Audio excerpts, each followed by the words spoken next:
Recently, conservative pollster Frank Luntz decided to head on up to Iowa, the first contest for the Republican Party. Democrats have shifted their agenda. They're starting with South Carolina, not Iowa. But Iowa is still the big contest for the Republican Party. So Luntz, again, conservative pollster, headed up there and he assembled a panel of Republican voters, evangelical Republican voters. A panel that mostly agrees that the 2020 election was stolen for some reason. So we're talking about like Trump believing voters.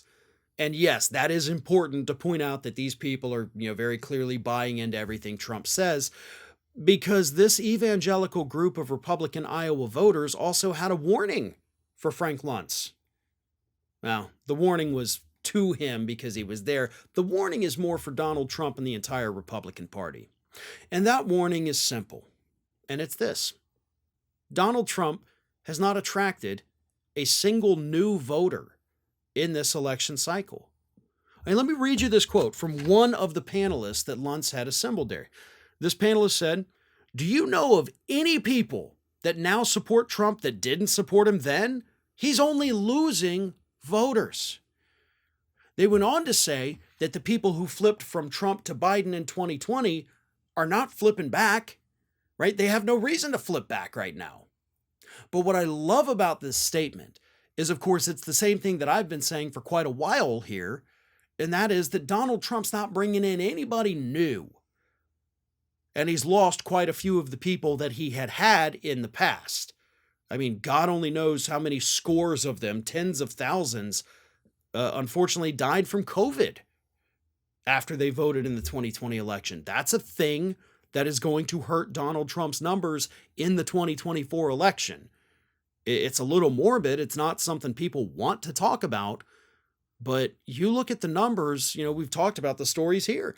You had more Republicans die from COVID after the vaccines became available, right as Trump was leaving office, basically. More Republicans died than Democrats. That's a simple fact. That's going to come back and haunt the Republicans. Honestly, I think it did in 2022 because nobody wanted to think about it or talk about it. But I think that's one of the reasons Republicans perform so poorly. But when you have a coalition of voters that has a strong base, right? But that base is a little on the wacky extreme side, the dangerous side almost. Well, not almost, they are.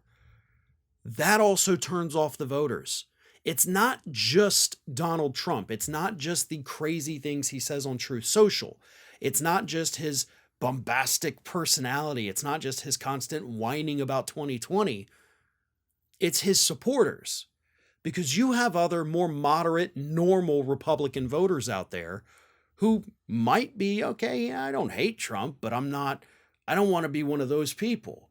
I don't want to have to drive around with a giant, 12-foot Trump flag hanging off the back of my car. I don't want to be associated with that. And it turns more people off. So Trump has a very real electoral problem, which is another reason, by the way, I say don't believe these polls that are out right now that show Biden only beating Trump by 4 percentage points. The only reason those polls are that close is because Biden has lost voters too. But when it's all said and done, and we do have our two clear candidates emerge, which it definitely will be Biden on the Democratic side unless he decides to drop out, it'll be Trump on the Republican side. They've made it clear they don't care about the indictments, no matter what they are. Once all that settles, we're going to see those polls, that are always neck and neck, flip-flopping every week with Trump ahead of Biden, Biden ahead of Trump. We're going to see a massive schism develop.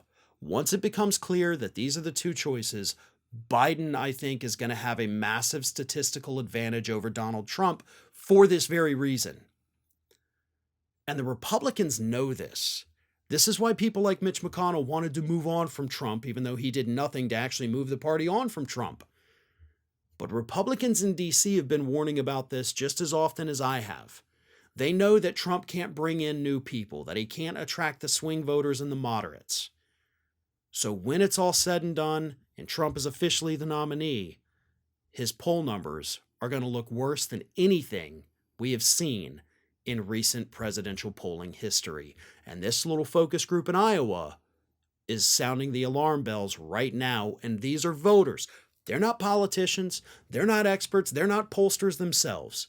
These are people on the ground who talk to fellow Trump supporters, and they're telling us this guy can't win.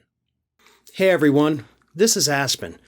And did you know that for the low cost of $0 per day, you can subscribe to the Fair and Balanced YouTube channel? We also encourage you to like, comment, and share, but again, click that subscribe button and help Aspen not be so grumpy.